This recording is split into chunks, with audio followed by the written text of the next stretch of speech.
me permito presentarles al presbítero Israel Tapia, capellán de la Guardia Nacional Cristera, comprometido con todo lo que es el acontecimiento cristero. Adelante.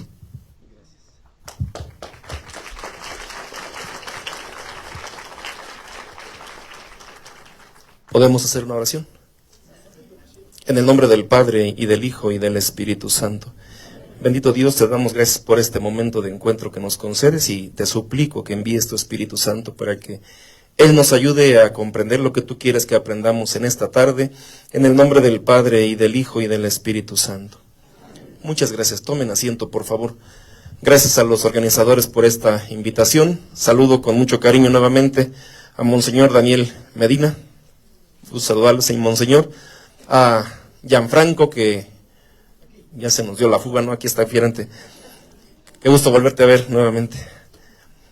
Voy a hablar un poco de los cristeros, del origen histórico de la cristiada, de los antecedentes de la cristiada. Intentaré dar algunos elementos para comprender por qué México reaccionó de esa manera cuando tuvo que ser probado en su fe, y por qué otros pueblos no han hecho lo mismo, porque han sufrido persecuciones en otros lugares y no han reaccionado como lo hicieron nuestros antepasados.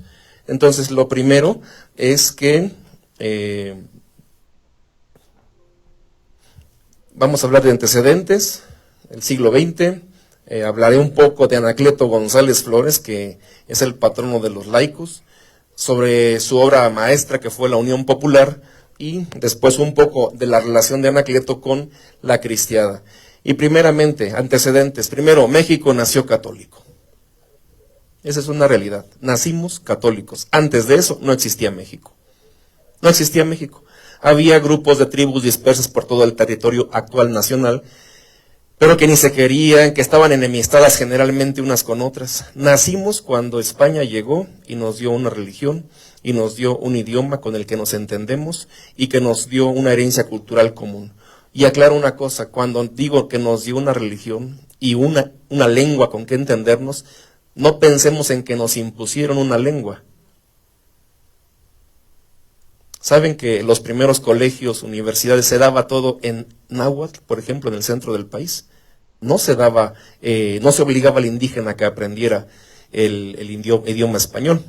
En mi parroquia, todos pensamos que debiera ser la cabecera municipal, no la localidad que la ostenta ahora. ¿Y saben cuál fue el motivo? Que en mi parroquia la gente no hablaba español. Que los curas iban y tenían que aprender el náhuatl, la gente no se le imponía el español. Fue estas ideas, creaciones de la leyenda negra, porque siempre se respetó los idiomas nativos de nuestros antepasados, siempre. Ya sería mucho tiempo después, cuando ya no teníamos mucho que ver la iglesia, que se empezaría a desplazar las lenguas nativas y a imponer el español. Pero México primero nació católico, bajo el amparo de Santa María de Guadalupe, bajo el amparo de los franciscanos. Cuando Hernán Cortés termina la conquista, hace una petición inmediatamente al emperador, y es que le envíe sacerdotes sabios y santos, y el emperador le va a hacer caso. Y del convento de los Ángeles en Extremadura, cercano a Portugal, van a escoger 12 personas. Qué tristeza que de ahí solamente quedan los restos nada más, ya esto está destruido, de donde saldría la evangelización para México. Cuando estos frailes se enteran de que han sido escogidos para venir a evangelizar el nuevo mundo, como decían ellos en ese tiempo, lo primero que hacen casi todo el mes de octubre de 1524, se van a quedar en ayuno, en oración, en penitencia por las almas que van a encontrarse aquí. Y van a llegar aquí los 12 franciscanos el 13 de mayo. Van a llegar a México, van a distribuirse las áreas de evangelización y van a comenzar a llevar a Cristo a todas partes, con la aceptación inmediata de los indígenas, que quedan cautivados con una religión que en lugar de que les pidan sacrificios a sus dioses, en esta religión Dios se ha sacrificado por nosotros. Inmediatamente aceptan el cristianismo, y lo aceptarán todavía más 10 años después de la conquista con las apariciones de Santa María de Guadalupe. Ellos van a comprender el lenguaje que se presenta en la imagen de la Santísima Virgen. Los españoles les va a costar más. Hay un texto de Fray Bernardino de Sahagún que muestra su incomprensión. Él pregunta, ¿por qué tienen que venir de tan lejos los indígenas a venerar esta imagen si en sus parroquias tienen sus imágenes de la Virgen? ¿Por qué tienen que venir de tan lejos? Él no comprendía todo el simbolismo que el indígena sí era capaz de ver, porque la imagen está dirigida al indígena. El español le costó más trabajo entenderla, 2 siglos casi. Durante el virreinato, hermanos, fuimos una población muy católica, muy católica. Desde aquí se propagó la fe, desde la Nueva España.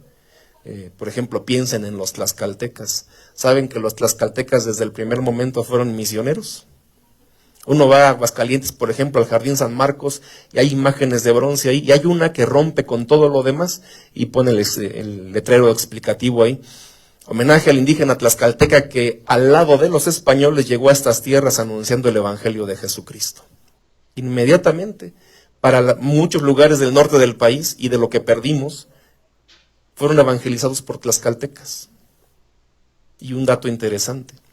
¿Saben ustedes que de aquí de México se evangelizó lo que actualmente es Filipinas?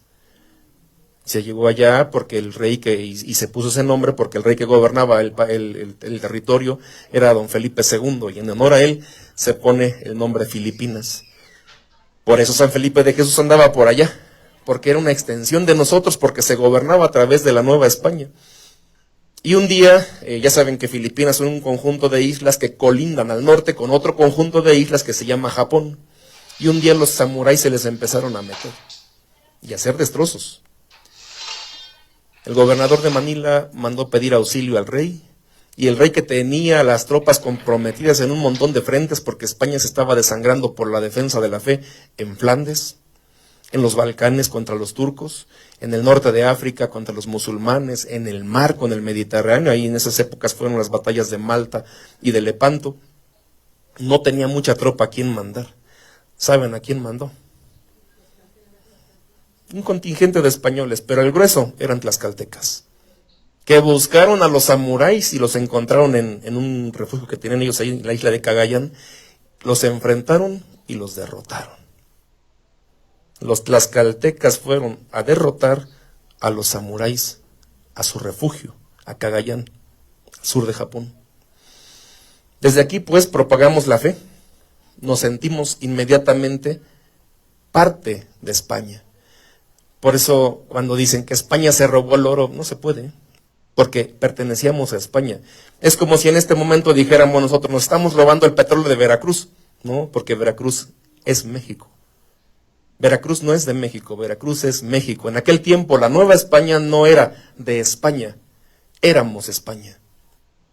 Por eso se sintieron luego los novohispanos con la responsabilidad de propagar lo más grande que teníamos, lo más grande que nos dejó España, que fue la fe. Y no solo eso, también la defendimos. ¿Cuántas ocasiones con el dinero que se mandaba de aquí, de la Nueva España a Europa, se pagaron, por ejemplo, los tercios que estaban defendiendo a la iglesia en un montón de lugares en Europa? Pero, pues esto no podía quedar así indefinidamente. La masonería no estaba en paz, y en 1767, en los reinos de España, de Portugal y de Francia, se decide la expulsión de los jesuitas. Eso fue algo muy triste, muy bien organizado. Se fueron mandando cartas con sobres cerrados hasta que llegaran a la última población donde hubiera jesuitas, a modo de que el día del Sagrado Corazón de ese año de 1767 salieran expulsados los padres de todos los territorios de España. Hablemos ahora de España, por orden del rey Carlos III.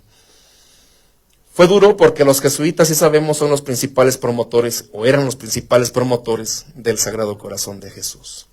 Y ahí es, en ese momento, en 1767, que ocurren los primeros 2 levantamientos en la Nueva España de desobediencia a este hereje rey, decían los panfletos que circulaban anónimamente. San Luis de la Paz y San Luis Potosí fueron los primeros lugares en que en la Nueva España hubo rebeliones.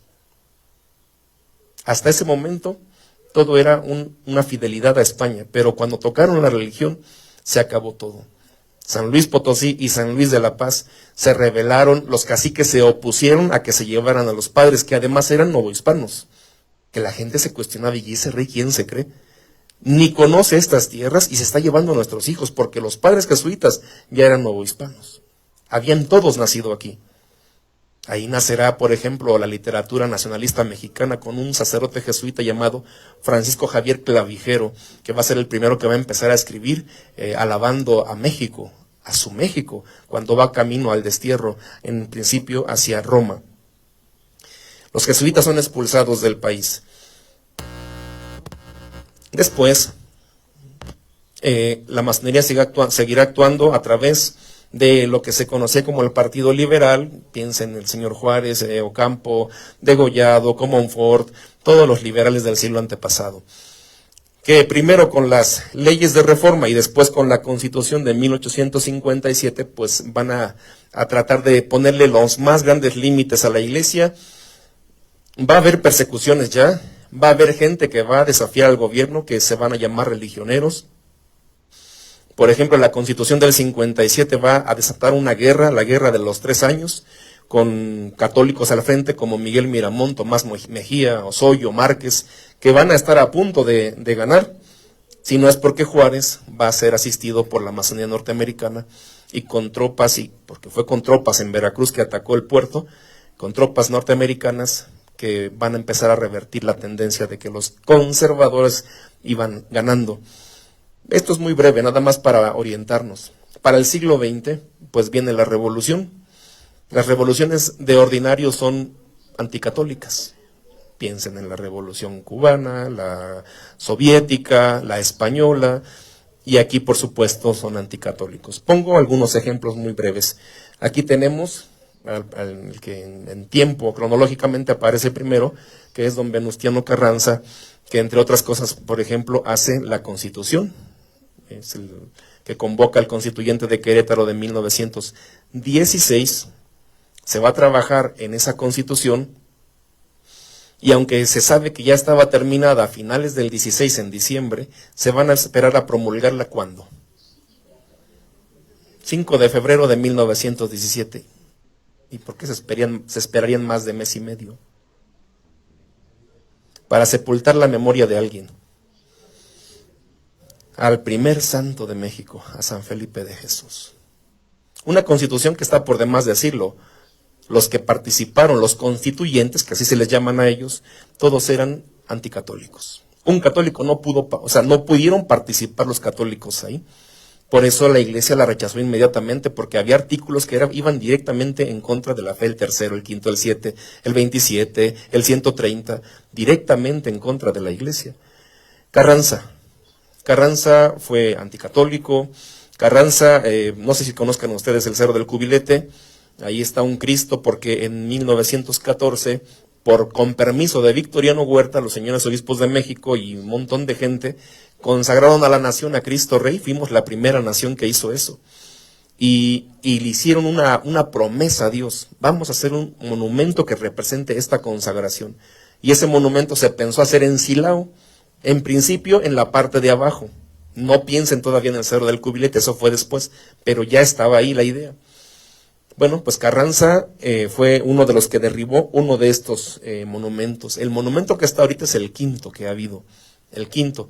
Carranza fue uno que derribó uno de ellos, y Obregón se echó otro también. Ya después, en don Emeterio Valverde Telles, obispo de León, una vez que fue a Silao a la parroquia, dicen que estaba viendo hacia el cerro y se puso a imaginar cómo se vería una imagen de un Cristo allá arriba. Y fue él el que empezó a hacerlo. Y ahí en el templo expiatorio de León se encuentran sus restos de este hombre que promovió tanto la devoción a Cristo Rey. Carranza. Después, don Álvaro Obregón, también muy anticatólico. A él, ya les he dicho, se le atribuye otro monumento destruido a Cristo Rey. También es el culpable que en 1921, el 21 de noviembre, se dinamitara la imagen de la Virgen de Guadalupe. Sí sabían de eso, ¿verdad? Todavía entramos a la basílica, a mano derecha, en la Basílica Nueva, se encuentra un Cristo de bronce que fue doblado del impacto de la explosión, y hay algunas fotografías que recuerdan ese acontecimiento. Luciano Pérez Carpio fue el hombre que fue enviado por Obregón para que hiciera este trabajo de intentar destruir la imagen de la Virgen. Y una tercera cosa, por si nos sirve de saberlo, en el año de 1924 en México hubo el Congreso Eucarístico Nacional. Un congreso que no se pudo terminar porque don Álvaro Obregón lo impidió. Vayan viendo cómo estas personas pues la traen contra nosotros, ¿no? Y después pues aquí aparece otro personaje que es el que más nos va a ocupar en este momento, sonorenses los dos, don Plutarco Elías Calles. Todavía es un enigma por qué nos persiguió de esta manera, por qué Jan Meyer hace unos 4 meses en una conferencia en San Miguel el Alto platicaba que él conoció a hermanas del presidente Calles y que ellas le decían que se extrañaban de por qué había actuado así su hermano. Le decían a Meyer que le rogaban que dejara de perseguir a la iglesia, pero eran católicos. Y decían, pero mi hermano no sabemos por qué se empeñó tanto, no sabemos por qué nunca quiso decir, de tal manera que pues ya sabemos que por la literatura cristera que hay de la época, como le decían a Calles, ¿verdad? No Plutarco, Pluterco. Pluterco, porque de veras su propia familia le rogaba que dejara eso en paz.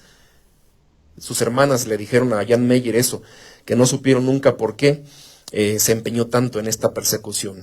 Y entonces los católicos del siglo XX, a inicios del siglo XX, cuando van viendo todo esto, todo este ambiente anticristiano, se van preocupando.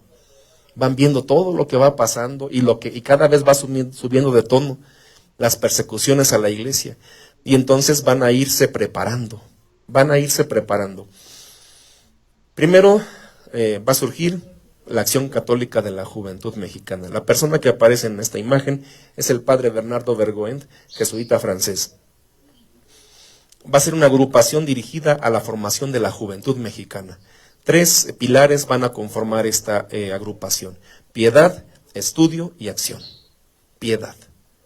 Una piedad viril, decía el padre. Como hombres tenemos que seguir a Dios realmente, entregados completamente.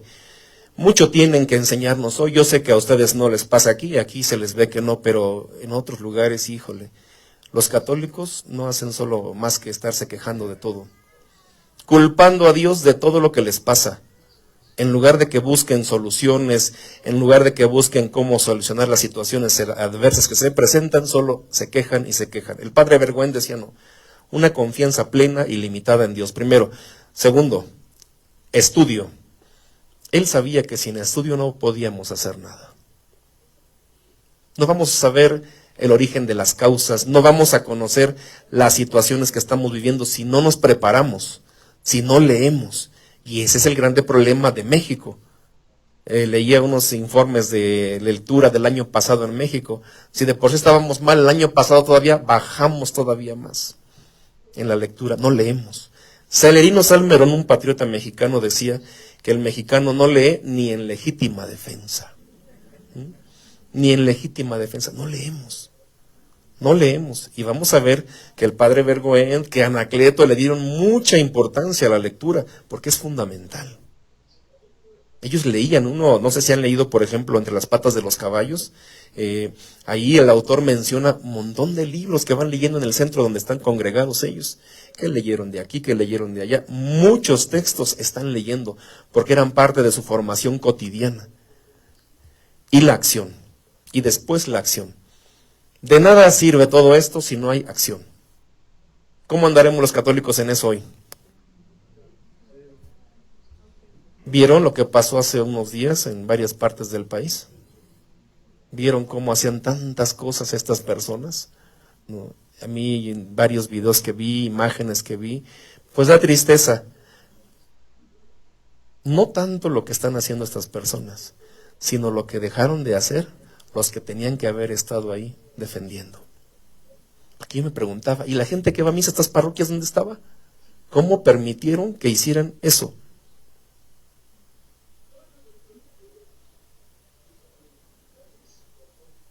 ¿Dónde estaban? ¿Dónde estaban? Y entonces vamos a ir viendo que hay un gran contraste con esta gente y nosotros. Esta gente realmente se sentían católicos. Amaban profundamente a Dios y eso les llevó a dar la vida, a exponerla en muchas ocasiones. Recuerden una cosa, hermanos, solo se defiende lo que se ama. Acuérdense, solo se defiende lo que se ama. Y ahí está la manifestación de nuestro amor. cuando somos capaces de hacer algo por lo que amamos. Nuestros antepasados a lo mejor no hablaban tanto, no tenían playeras de Viva Cristo Rey, o no traían nada de eso, pero tenían un profundo amor a Dios, que les llevó, como vamos a ver en un momento, a hacer tanta cosa que fuimos la admiración del mundo cristiano en ese momento. En 1925, en marzo, se crea la Liga Nacional de Defensa Religiosa, que va a agrupar a las principales agrupaciones católicas del país. Es una agrupación completamente civil, una agrupación civil que surge para la defensa de la fe, que surge para tratar de enfrentar al gobierno y sus embates anticatólicos, que cada día se multiplicaban más, que cada día eran más. Esta foto, aunque ya es al finalizar la cristiada, después de los arreglos, la quise tomar porque aquí están algunos personajes que participaron directamente. Por ejemplo, este hombre es don Rafael Ceniceros y Villarreal. Él era el presidente de la liga. Este que está aquí, este segundo era de Zacatecas, este es de Jalisco, don Miguel Palomar y Vizcarra, él era el vicepresidente de la liga. Aquí tenemos, por ejemplo, cuando matan a Gorostieta en junio del 29 a Totonilco el Alto, inmediatamente se toma a otra persona que dirija al Ejército Nacional Libertador y va a ser el general Jesús Degollado Guízar. Él era general encargado de la División del Sur de Jalisco y lo van a pasar al frente de todos los cristeros. Él va a ser el encargado de los cristeros y el que le va a tocar la dolorosa disolución de las tropas cristeras. Hay un manifiesto de él a los cristeros de todo el país, donde él les invita pues a que obedezcan y termina diciendo, como los antiguos romanos, cuando los gladiadores iban a combatir ante el César y que muchos iban a perder la vida: Ave Césare, morutari te salutant. Te saludamos, César, los que vamos a morir. Y con este hombre pasó lo mismo. Ave Christus, morutori te salutant. Los que vamos a morir te saludamos. Víctimas de la traición, de la ignominia, y lo que dijo se cumplió. ¿Saben que después de la cristiada murieron muchísimos más cristeros que durante la cristiada? En la cristiada casi no morían cristeros. Las cifras oficiales de la época decían que morían cristeros. Ya después tuvieron que darse cuenta que no. Oficialmente, en el momento, no morían federales, morían cristeros, oficialmente. Pero no era así. El cristero, pues, era campesino de la región, era gente que conocía la zona, que elegía dónde combatir, y que además que, como era agricultor campesino, era gente que estaba acostumbrado a usar armas, que las disparaba porque iban de cacería, sabían usar armas. Los militares muchas veces no. Eran gente que se levantaban en levas, que no sabían nada y ni querían saber. En cambio, el campesino luchaba por su misma subsistencia. Ellos elegían los lugares, una barranca, una cañada. Ya cuando estaban bien parapetados alrededor atrás de un árbol, de una roca, empezaban la emboscada. El militar mexicano ni siquiera veía de dónde le disparaban. Por ese motivo, generalmente morían la mayoría del ejército federal, no cristeros. Pero los partes federales decían que morían, ¿no? Morían 2 cristeros, 15 federales. Pues los reportes militares decían al revés: matamos a 15 cristeros, nos hicieron 2 bajas. ¿Y saben por qué hacían eso?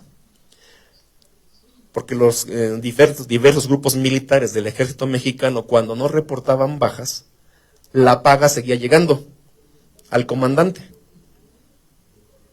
Si en lugar de reportar se murieron 15, pues dejaban de enviar el pago de 15. El problema fue cuando terminó la cristiada, que tenían que regresar a sus cuarteles, y no que aquí este regimiento dice que tiene 75 y llegaban con 15. No, pues los demás ya están muertos. ¿Y cómo? ¿Y si seguimos mandando el pago a todos? Ya hasta después se dieron cuenta que habían estado mintiendo, pero era todo por el dinero. A los cristeros les ponían o al revés, a los federales ponían ropas de los cristeros para pasarlos como cristeros. Aquí están algunos de la liga. Y quisiera detenerme un poco en esto y hacer una especie de publicidad. Miren, este libro es muy interesante, es de Chihuahua. Poco conocido, pero es muy interesante. En principio se escribió para recordar la memoria de San Pedro de Jesús Maldonado Lucero, asesinado en Chihuahua en el 37 en Santa Isabel. Pero realmente ahí a través de él podemos ver muchas cosas más. Primero aquí vemos unos tarahumaras, porque aunque en Chihuahua se prohibió la cristiada, los tarahumaras no se enteraron y ellos sí fueron cristeros. Por eso uno va, por ejemplo, a Krill, en las barrancas de cobre, y ahí hay un Cristo Rey muy grande. Casi siempre donde hubo cristeros hay Cristos Reyes, imágenes de Cristo Rey, y ahí en Krill, en la zona tarahumara, en plena zona tarahumara, o Rarámuri, tenemos un Cristo ahí muy bonito. Este personaje, Martín Jurado, fue un líder de Chihuahua muy bueno, que organizó excelentemente bien a su estado. Hagan de cuenta, muy similar a Anacleto, con la organización que le dio a los jaliscienses. Pero qué tristeza que no se conoce de él, en Chihuahua mismo no lo conocen, muy poco. Este hombre hizo una muy buena investigación, pero se conoce muy poco. En Chihuahua se había preparado un levantamiento magnífico, porque es un estado, sabemos, es el más grande del país. Es un estado que estaba lleno de exvillistas que habían comprometido su palabra para unirse con los cristeros. Es un estado que tiene frontera con Estados Unidos, que facilitaría traer municiones y armas para la causa. Pero pues desgraciadamente fue frenado en seco todo esto y se les impidió, se les prohibió. Pero sí, este es un nombre que tendremos que empezar a rescatar, porque se conoce muy poco de él, pero sí, la labor que hizo fue fundamental. Uno en el libro ve todo lo que hicieron en su estado y no puede más que admirarse de la obra y del valor de esta persona y del grupo que él creó allá en Chihuahua. Pero pasemos al tercer punto, vamos a tocar ya lo que vinimos, Anacleto. Anacleto González Flores, nació en Tepatitlán, Jalisco, y ahí están los nombres de sus padres. Sabemos que, como pasaba en tantas ocasiones, los jóvenes iban al seminario pues para educarse, para estudiar, y él estuvo en el seminario un tiempo, después salió del seminario y estudió leyes, fue abogado en Guadalajara. En Guadalajara terminó haciendo su vida, y el hombre era muy culto. No sé si alguien ha tenido oportunidad de leer algún libro de él. Se sorprende uno de la cantidad de libros que va citando todo el tiempo, y como dice no sé quién, y como dice no sé qué otro. En el libro de Por Dios y por la Patria de Heriberto Navarrete, el padre dice que un día invitaron a Anacleto a la Ciudad de México a que diera una conferencia, y que entonces en la conferencia al principio la gente empezó a murmurar de él y se burlaban. Esto es lo mejor que nos pudo enviar Jalisco. Pero cuando pasó el tiempo, cuando lo dejaron hablar más, ¿no?, al final todo el mundo terminó cautivado por la palabra del maestro Cleto. Al final, cuando ya va saliendo, una persona va y le dice, se acostumbraba antes a escribir los discursos. Oiga, ¿me puede regalar su discurso? ¿Cómo? Que si me regala sus hojas donde escribió lo que nos dijo. Ah, es que no lo escribí, lo dije de memoria. Pero si gusta, mañana voy a volver aquí y se lo traigo. Y al otro día entregó el discurso tal cual lo escribió, lo había dicho. O sea, tenía una memoria privilegiada el hombre. Privilegiada. Era un lector incansable. Comprendía la importancia de la lectura, hermanos. Y ese es el problema que tenemos hoy nosotros, les repito, les reitero, la poca disposición que se tiene para la lectura. Anacleto, entonces, consciente de todo esto, se va a dedicar primero en la formación de un grupo de jóvenes en Guadalajara. Un grupo de jóvenes primero. Fue fiel a su prelado, a Monseñor Francisco Orozco y Jiménez, obispo de Guadalajara, arzobispo. Propuso a los católicos la resistencia pacífica y civilizada a los ataques del Estado contra la Iglesia. Aquí esto es muy importante, hermanos. Nunca se planeó un levantamiento armado. Siempre se pensó en una defensa pacífica. Nunca se pensó en llegar a las armas, nunca. Incluso Meyer en el primer tomo critica a la Iglesia, que se dejó solo a los cristeros, porque no queríamos la guerra. ¿Por qué? Porque si ven la fecha, 1926, tiene bien poco que acabamos de salir de la revolución.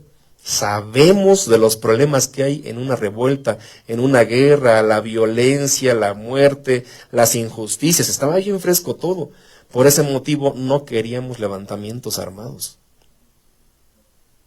Por eso a la hora de la hora estábamos sin saber qué hacer, porque nunca pensamos en llegar a esos extremos. Por eso recalco esto, nunca se pensó, la iglesia nunca buscó la resistencia militar, armada, siempre fue todo pacífico. Para evitar, por ejemplo, que la ley Calles entrara en vigor, se juntaron 2 millones de firmas, que para el México de aquel tiempo era mucho. Se llevaron al Congreso y así como llegaron fueron a la basura. Se fue a hablar con los diputados, algunos obispos fueron a hablar con el presidente Calles, que terminó diciéndoles, miren, tienen solamente 2 caminos, el Congreso o las armas. Para el camino que escojan, yo estoy preparado. Se hicieron marchas, se hizo boicot económico, se hizo muchas cosas para evitar la entrada en vigor de la ley Calles. No se logró, entró en vigor. Entonces, Anacleto constituyó por ese tiempo la obra cumbre de su vida, que fue la Unión Popular, que llegó a contar con decenas de miles de afiliados. Y aquí les quiero preguntar algo. ¿Cuál estado piensan que tuvo más cristeros del país?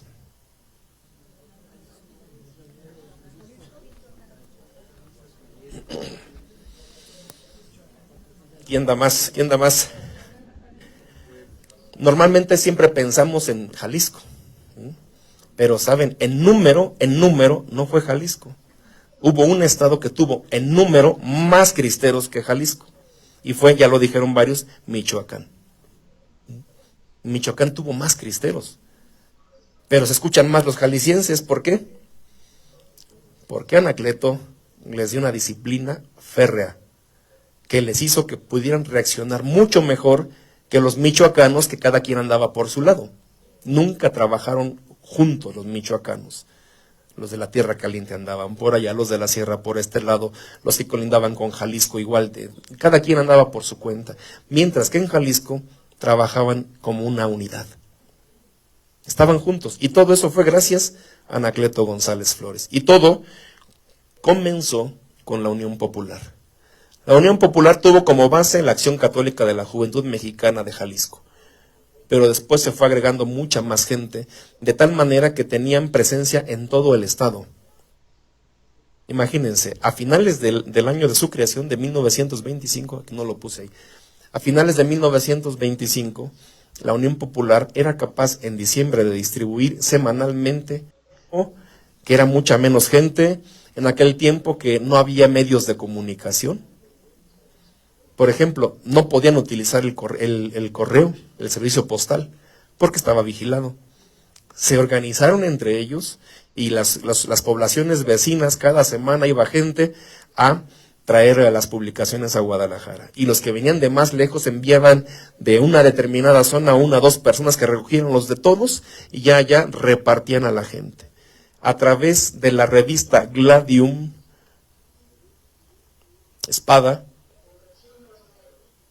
Anacleto adoctrinó a los jaliscienses, les hizo saber de los problemas, de las dificultades que había.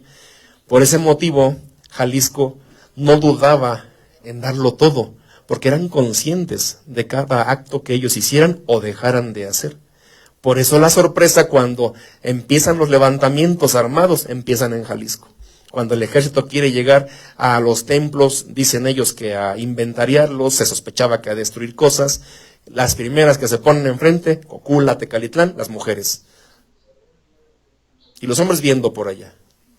Cuando ya ven que los militares empiezan a empujar a sus esposas, ya los hombres empiezan a enfrentarse con el ejército. Y empiezan en muchos lugares de Jalisco los levantamientos. Y son tan importantes que hay una reunión en la Ciudad de México.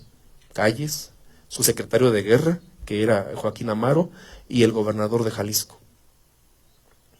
Están preocupados por tanto levantamiento. Y el general Amaro, secretario de guerra, le dice al general Calles, no se preocupe, es el gallinero de Jalisco. Denme 3 meses y yo apaciguo todo. ¿Por qué le llama el gallinero? Porque hasta ese momento Jalisco no le gustaba meterse en nada, eran gente pacífica, no les gustaba meterse en ningún conflicto. No eran como Guanajuato o Morelos, que no nos perdíamos una. Guanajuato, por ejemplo, saben que ha estado presente en todas las revueltas que ha habido en el país, desde la primera, con la expulsión, se involucran siempre, pero Jalisco no se metía en nada. Que viene la independencia, los jaliscienses bien tranquilos allá en sus ranchos, ni se metían. Que viene la revolución, sí, muy bien, ni se metían. Por eso le llamaban el gallinero de Jalisco. Deme 3 meses y en 3 meses yo apaciguo todo. Y el gobernador brinca luego, no, espera. Y dice la señora aquella, más o menos, no es cierto, no es cierto. Y luego, ¿verdad? No es que nos guste el chisme, ¿verdad? Pero por allá vio una familia, por allá, que hablaban, y ¿qué le estará pasando a estos? Y al final le dicen, oiga, ¿cuándo tiene que empezar el boicot ese? Pues ya. ¿Por qué? Y se voltean a ver. Era jueves, porque el sábado son los 15 años de mi hija. Y ya tenemos preparado todo. Y lo vamos a cancelar. Fíjense, del jueves al sábado, cancelar todo. Sumándose al boicot económico. A través de Gladium se hicieron muchas cosas. En Jalisco se quitaron antes unas leyes que atentaban mucho en contra de la iglesia. Por eso después se hizo la iniciativa, pero a nivel nacional. Por ejemplo, en Gladium, Anacleto publicaba listas de comercios, de empresas que apoyaban la persecución religiosa, que sus dueños eran de la masonería, por ejemplo. Un católico jalisciense, cuando veía un nombre en esa lista de los que no debían de comprar, no compraban. Hicieron que quebraran muchísimas empresas porque nadie compraba nada. Porque como aparecía en Gladium, no compraba nadie nada. Justo lo que también un tiempo hizo también el Frente Nacional por la Familia. Muchas empresas a nivel global que promovían la homosexualización de los niños, muchas cosas, y qué bueno que dieron una lista de los que tanto apoyaban esto para no apoyarlos, para no comprar nada de ellos, ¿no? Y también dieron listas de los que sí nos apoyan. Por ejemplo, aquí está que ya Gianfranco Barilla, Pro Familia, que les fueron a pedir dinero para promover la homosexualidad y dijeron, no, nosotros no creemos en eso, creemos en la familia como Dios la creó. Les vamos a hacer una campaña para que nadie les compre nada. ¿Está bien? Que no compren. Hay más pastas. Nosotros no vamos a apoyar eso. Nosotros apoyamos la familia. Y en ese tiempo así pasó. Mucha gente a través de Gladium se enteraban de muchas cosas y lo que les llevó a ser plenamente conscientes de lo que estaba pasando. Y saben, hermanos, que esto todavía continúa. Frecuentemente tengo que estar en Jalisco. Y miren, a mí desde las primeras veces me sorprendía, ¿no? Aquel señor ranchero, ganadero, campesino, pero que les gusta leer. Y una vez llevé algunos libros y los empiezan a ver, este ya lo leí, este no lo he leído, a ver de qué trata. Y empezaban así. O sea, leen, los escucha uno hablar, los escucha uno expresarse y de verdad saben lo que están diciendo, conocen su religión. Todavía hasta hoy, seguro mucho pues por la obra de Anacleto. Al final del 26, después de que se agotaron todos los recursos legales y cívicos, ante la inminente organización de la resistencia activa de los católicos, que no les quedó otra, los católicos fueron orillados a esto, hermanos. ¿Por qué? Porque el ejército, cuando llegaba a alguna población, se portaban como salvajes en muchas ocasiones. A robar, a matar, a violar. Los templos generalmente terminaban siendo caballerizas.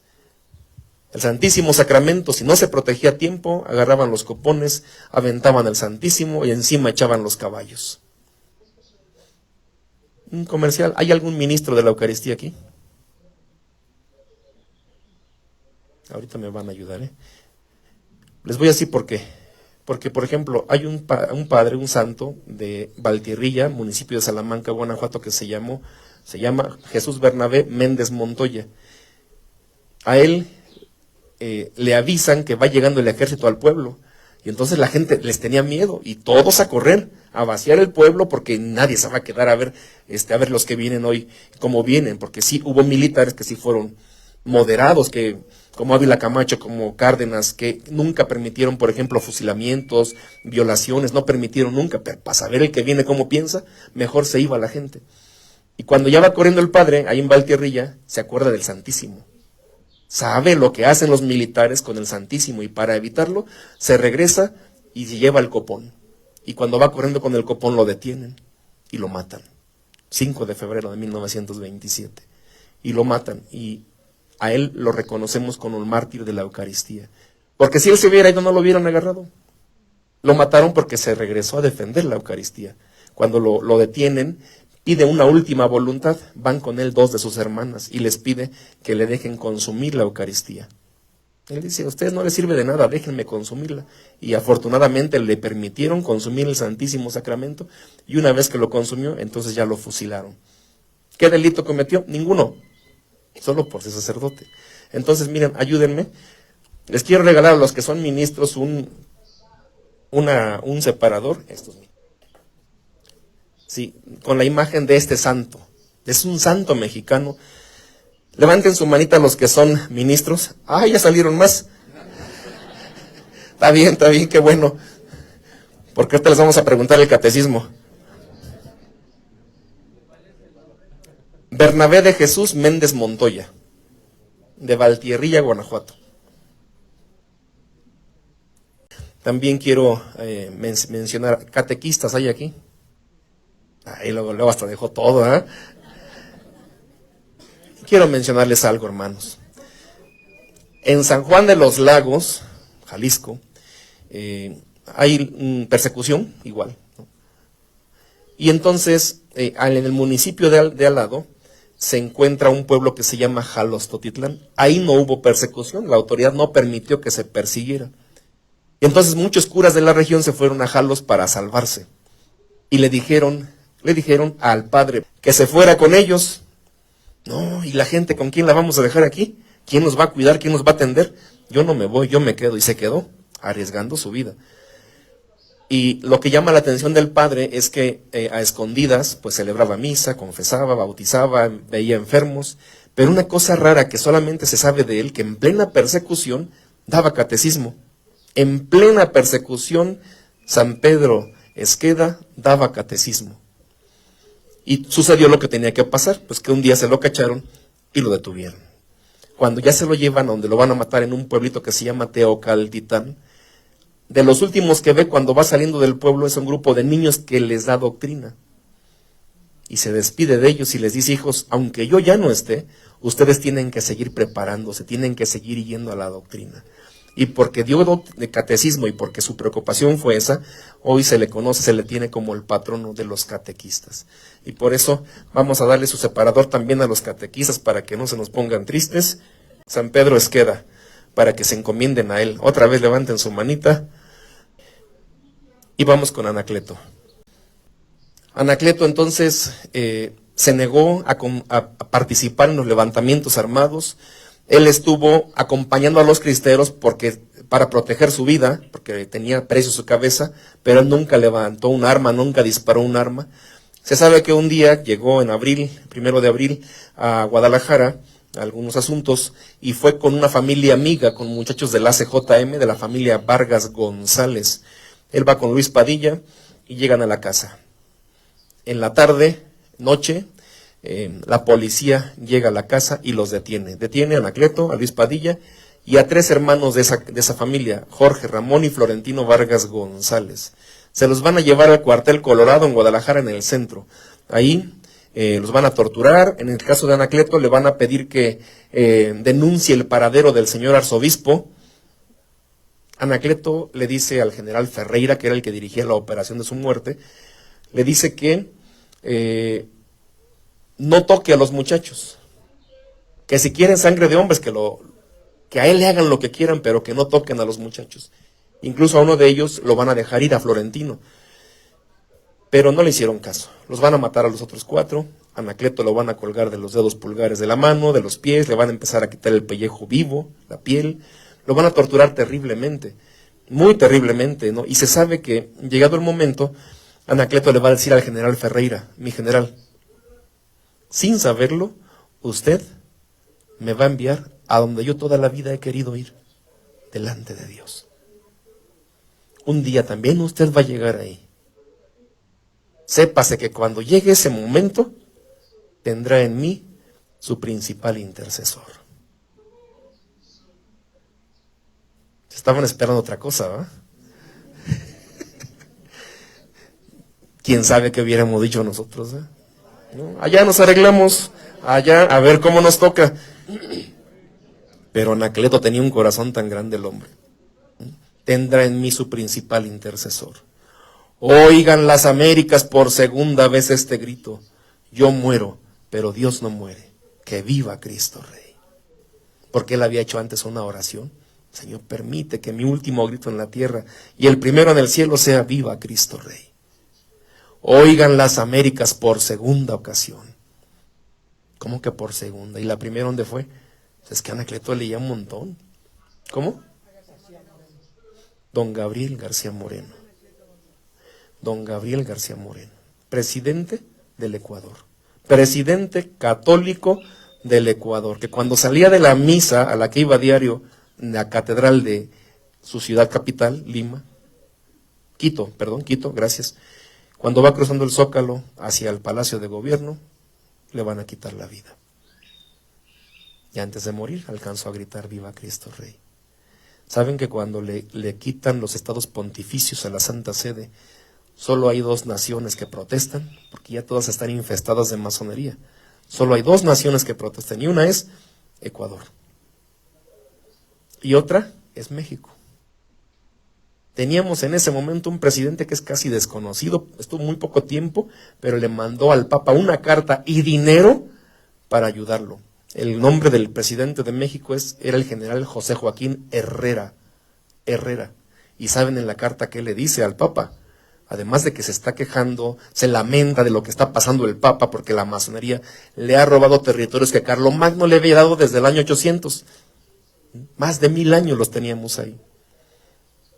Le dice al Papa que se venga y ponga su sede en México. Que aquí tendrá en cada mexicano un soldado dispuesto a dar la vida por él. José Joaquín Herrera. Y le mandó dinero, porque el Papa estaba exiliado, para ayudarle con sus gastos. Solo hubo 2 naciones, Ecuador y México, que no pudimos hacer más, ¿no? Pero fue así. Y mataron a Anacleto. Mataron a los muchachos. Al rato van y avientan los cadáveres de los Vargas González, de Ramón y Jorge, afuera de su casa, y la gente se empieza a juntar. Adentro están las mujeres rezando, los hombres habían andado buscando a los muchachos para rescatarlos, a ver si los sobornaban a los militares y les daban a sus hijos con vida. Y adentro de esto, una hermana de los muchachos de estos, de Jorge y Ramón, ella lo cuenta, en internet se puede encontrar su testimonio de ella, de que estaban rezando y que dice, escuchamos que había ruido afuera de la casa. Yo era la más chiquita, flaquita, me metía por todas partes, me mandaron a mí, vete a ver qué hay.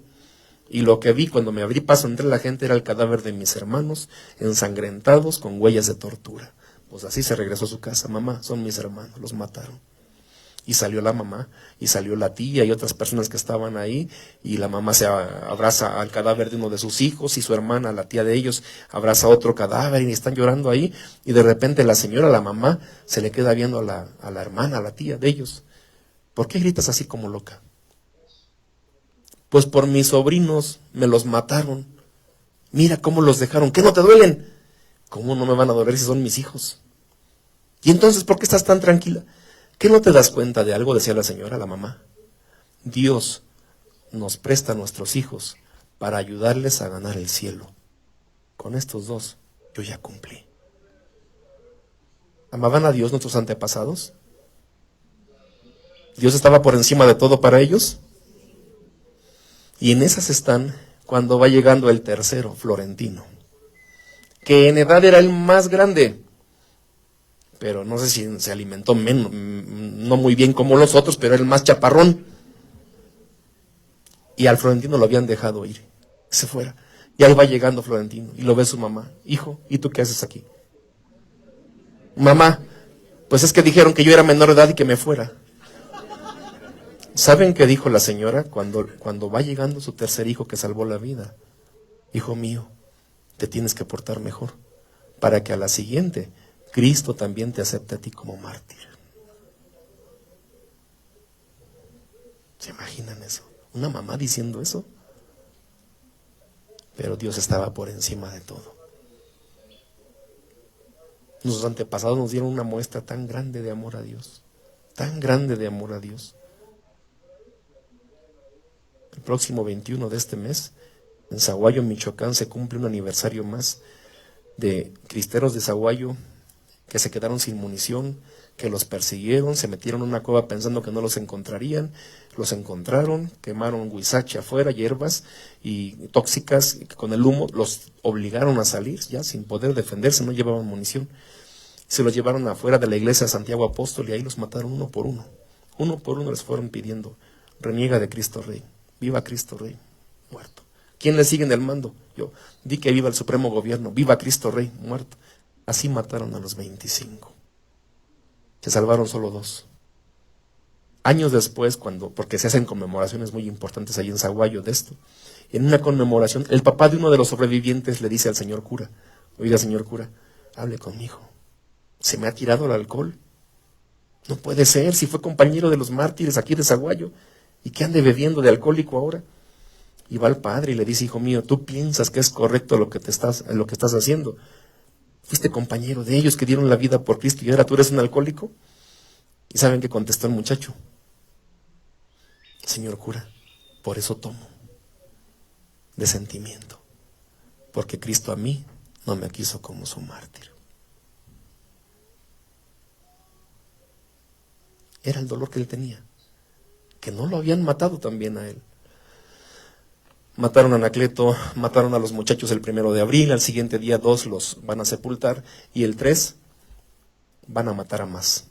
El día 2, cuando los están sepultando, la policía secreta anda viendo nada más y hace un montón de detenciones, arbitrarias por supuesto, y entre ellos detienen a 2 hermanos de apellido Huerta, Ezequiel y Salvador. Ezequiel es organista, es cantor en las parroquias o en su parroquia, y Salvador es mecánico. Quieren que digan ellos tienen un hermano sacerdote, ¿dónde está su hermano? A empezar ni saben, y si hubieran sabido creo que no lo entregaban tampoco. Al fin, como vieron que no podían sacarles nada, se los llevaron al panteón de Mezquitán, 3 de abril de 1927.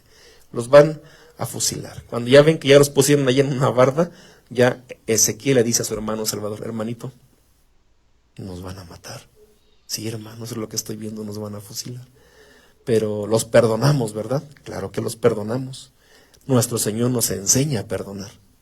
Y mataron primero a Ezequiel, el cantor. Después queda Salvador solo y lo van a matar y pide antes una última voluntad. ¿Qué quiere? Una vela de las que encendemos cuando se va la luz. Una vela. ¿Y para qué quiere la vela? Pues es mi cuento, es mi última voluntad, tráiganmela. Y se la llevaron, eran como 8 de la noche y ya estaba oscuro. Se la llevaron, se la encendió y se la puso así. Y le dice a los que lo van a fusilar, que ya estaban ahí listos enfrente: ahora sí, muchachos, disparen a este corazón que va a morir por Cristo, porque lo ama mucho. Y realmente, hermanos, la vida de nuestros mártires, y más bien su muerte, todos murieron porque amaron mucho a Cristo. Porque la mayoría de ellos pudieron salvar su vida, les daban opciones, pero no quisieron hacerlo, prefirieron morir. Y entonces ayúdenme, por favor. ¿Hay alguien del coro aquí, pues? ¿Hay gente de un coro? Porque van a cantar ahorita, ¿no importa? Les van a dar un separador del beato Ezequiel, que fue beatificado por el Papa Benedicto XVI el 20 de noviembre del año 2005. Ir a los seminaristas, íralos. Fíjense lo que había escrito Anacleto. En aquel tiempo, hoy debemos darle a Dios fuerte testimonio de que de veras somos católicos. Mañana será tarde, porque mañana se abrirán los labios de los valientes para maldecir a los flojos, cobardes y apáticos. ¿Esas palabras pueden ser actuales o no? Si es la defensa de la vida, con cuánto trabajo la gente se anima. Si es la defensa de la familia, lo mismo. Bueno, el domingo, la defensa de los templos. Qué poquita gente sale. Qué poquita gente sale. No sé si por flojos, cobardes o apáticos, pero no salen. No tienen la determinación de defender lo suyo. Seguro porque no lo aman, porque se defiende lo que se ama. Si les importara, como les importaba a nuestros antepasados, haríamos todo lo necesario para poder defender.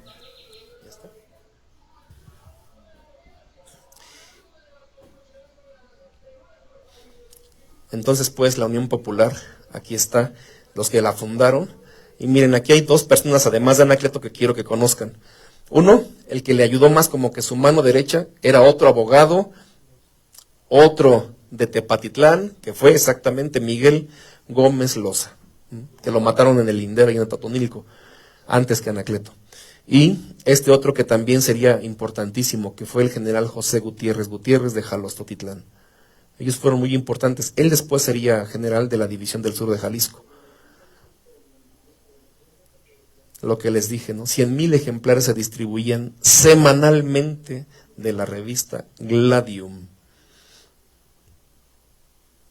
Su participación, pues él no tuvo participación directa armada en la cristiandad, él no disparó, pero puso las bases para la excelente organización de los jaliscienses. Les dio una ideología, les dio a conocer lo que realmente estaba pasando, y entonces de manera indirecta fue fundamental su participación de él. Porque de veras, uno lee los testimonios de los cristeros de Jalisco y no puede evitar uno sorprenderse de tanta cosa que hicieron, tantos problemas que tuvieron que superar. Hay testimonios, personas que decían, me acuerdo, conocí a un señor hace muchos años y me decía, se nos terminaron las municiones y tenemos el ejército a un lado, a correr. ¿Qué nos quedaba? A correr. 3 días nos anduvieron correteando, días enteros sin comer. Decía otro señor, en las milpas, cuando siembran las milpas, lo que queda ahí, cuando después de que levantan la cosecha, el rastrojo, pues ahí agarrábamos maíz que quedaban olvidados, granos de arroz, de frijol, que quedaban ahí. Eso era lo que comíamos en días. Vean el sacrificio que ellos hicieron para que hoy tuviéramos la libertad nosotros, hermanos. Ya en un momento más se nos va a hablar lo que ahora nos corresponde hacer a nosotros, pero vean de quiénes descendemos. ¿De quiénes descendemos? De gente valiente que amaba profundamente a Dios. La cristiada pues fue influida notablemente por Anacleto. ¿Y ustedes qué dicen? ¿Aquí en el Estado de México habría cristeros? Muchos. En muchos lugares del Estado de México. Pues generalmente orientados hacia Michoacán, hacia Querétaro también, aquí hacia Guerrero también tuvieron bastantes, en los límites con Morelos, y yo de él quiero hablarles un poco. Jan Meyer menciona a muchos levantamientos, muchos municipios de ustedes levantados en armas en la cristiada. Yo quiero mencionar solo uno, porque tiene relación con mi estado, que es el general Manuel Reyes. Manuel Reyes había sido general de Emiliano Zapata.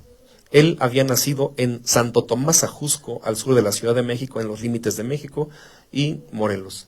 Cuando después él y un hermano suyo se hacen cristeros, se hacen zapatistas, termina la revolución, se regresan a su pueblo, y cuando empieza la cristiada, el 1 de enero del 27, se hacen cristeros también.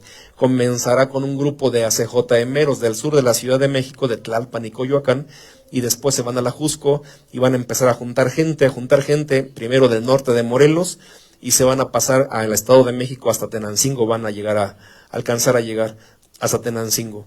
Entonces este va a ser su radio de operaciones. En un combate que se libró cerca de Ocuilan, Estado de México, lo van a herir y lo van a capturar y lo van a fusilar. En Toluca,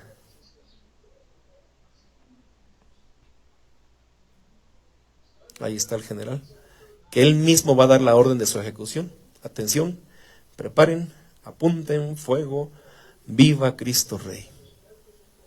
En agosto del 27.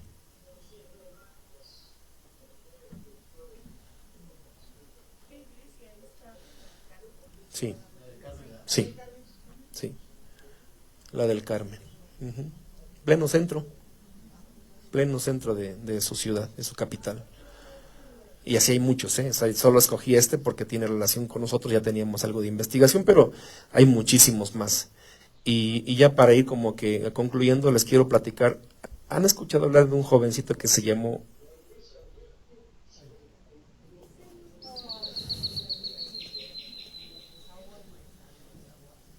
de Zaguayo. Miren, hermanos, quiero hablarles de él. De casualidad habrá monaguillos aquí, bueno, pues ustedes van a entrar también, ¿verdad? Pero aparte de los muchachos, quiero decirles algo de Joselito nada más. Ya sabemos que él viene de una familia cristiana de Zaguayo, que su hermano ya está en la cristiada, y que él, con el permiso de sus padres, imagínense eso, con el permiso de sus padres, ¿qué estarían sintiendo? Luis Rivero del Val, el que escribió Entre las patas de los caballos, yo lo conocí y me decía una vez, cuando lo eligieron presidente de la Unión Nacional de Estudiantes Católicos, como era menor de edad, de 17 años, tuvo que pedirle permiso a su papá. Y él decía que su papá se le quedó viendo, se le llenaron los ojos de lágrimas y le dijo con voz entrecortada, hijo mío, si tú piensas que es Dios que eso es lo que Dios te pide, ve, hazlo con mi bendición. Y decía don Luis, en paz descanse, no sabía yo lo que le estaba pidiendo a mi papá y no lo supe hasta que tuve mis propios hijos. Pues los papás de Joselito también le dieron permiso. O sea, este niño no fue santo nada más él solo. No, venía de una familia santa, cristiana completamente su familia, sus padres. Y se fue con los cristeros. Pues, ¿qué andaba haciendo? Pues dándole de comer a las gallinas, recogiendo huevos. No sé, nunca disparó un arma tampoco. Él era el encargado del rezo del rosario entre la tropa cristera. Y un día, ya saben, en un combate le matan el caballo a su general, él le entrega su caballo a su general para que él se salve y lo capturan a él. Se lo llevan primero a Cotija, el 6 de febrero. Y en Cotija lo van a tener preso, ahí es donde le escribe su carta a su mamá. Mamá, pues ya me capturaron y seguro me van a matar. Lo que me duele es que no me voy a poder despedir de ti, pero ten ánimo, porque tú eres la que me acongojas. Tú eres la que me preocupas, fíjese su cartita de Joselito. De Cotija al siguiente día se lo van a llevar a Zaguayo, ya saben que lo van a tener preso en la iglesia de Santiago Apóstol, donde está el bautisterio ahorita y va a estar preso, va a pasar lo de los gallos que va a matar, porque los templos, les digo, los tomaban para burlarse de nosotros, para hacerlos en caballerizas, en gallineros, en lo que fuera. Y de ahí el 10 de febrero lo van a sacar a un mesón que está como a una cuadra de ahí, ya no existe, pero está una placa que señala el lugar. Allí estaba el comandante de los militares que estaban tomando Zaguayo en ese momento. Se decide su muerte del Joselito ahí. ¿Qué le hicieron ahí, se acuerdan?